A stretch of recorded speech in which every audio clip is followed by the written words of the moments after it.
Salam dəyərli izləyicilərim. Bu dəfə mən pambıq kimi yumşaq, ətirli, dadlı və 8 ədəd şirin çörək resepti paylaşacağam. Bu reseptdə, yəni 8 ədəd şirin çörək çıxır. Böyük ailə üçün çox səmərəli reseptdir. Gördüyünüz kimi çörəklər yumşaqdır. İçi də gördüyünüz kimi pambıq kimidir. Çox gözəl bir şəkildir. Keçirəm hazırlanma qaydasını. 2 kiloqram un götürmüşəm və bura 900 ml isti şəkildə süd əlavə edirəm. 2 paçka vanilin əlavə edirəm.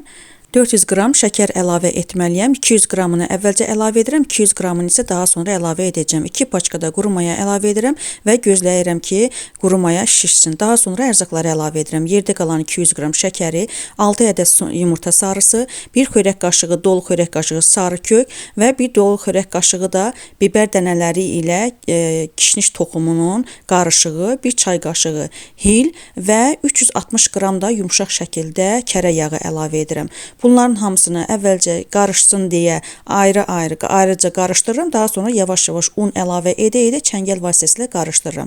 Daha sonra artıq əlimlə başlayıram xəmiri yoğurmağa. Gördüyünüz kimi çox yumşaq, qəşəng havalı xəmir alınıbdır. Üzərini örtürəm və gözləyirəm hardasa 1 saata xəmir acısın.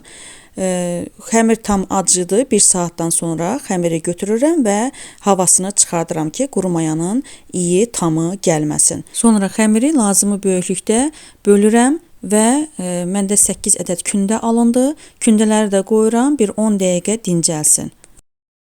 Süd çörəyinin və ya şirin çörəyin yaxşı alınması üçün xəmiri mütləq yaxşı çoxlu yoğurun və hər dəfəsində də məsələn mən kündələrə ayırdım. Xeyli gözləyirəm ki, kündələr özünə gəlsin. Daha sonra kündələri mən gözləyirəm ki, tam şişsin. Sobaya qoymamışdan əvvəl. Yəni bunların hamısını, bu proseslərin hamısını yaxşı etsəniz, onda şirin çörəkləriniz həm yaxşı yumşaq olar, həm yaxşı köpər. Ona görə də bunlara mütləq diqqət etmək lazımdır. Dediyim kimi kündələri gözləyirəm, bir 10 dəqiqə kündələr yumşalsın.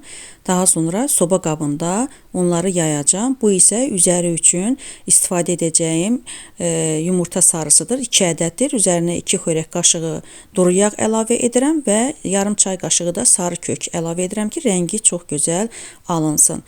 Artıq kündələr demək olar ki, yumşalıb və mən soba qabında kündələri bu şəkildə yayıram.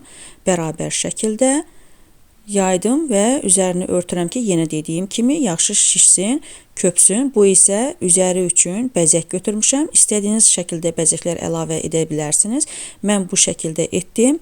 Yəni şirin çörəyin üzəri bəzəkli olarsa daha gözəl, görüntülü olur. Yenə dediyim kimi istədiyiniz kimi bəzəklər düzəldə bilərsiniz. Bir də onu deyim ki, gözləyin xəmir köpsün, yəni kündələr köpsün, daha sonra bəzəyi əlavə edərsiniz. Yəni bəzəyi əvvəlcədən əlavə edib gözləsəniz ki, xəmir və ya kündə köpsün, onda bəzək özü də köpəcəkdir və öz görkəmini itirəcəkdir. Və bu şəkildə bəzəyi mən qoydum, üzərinə yumurta sarısını çəkirəm və kuncut da əlavə edib göndərirəm sobaya 170 dərəcədə bişməyə. Üzəri qızarana qədər bişəcəkdir. Budur artıq çörəklərin hamısı bişdi. 8 ədəd çörəyim var. Üzəri belə naxışlı. Çox gözəl alınır. Bu resept çox gözəl reseptdir. İstifadə edin. İzlədiyinizə görə təşəkkür edirəm.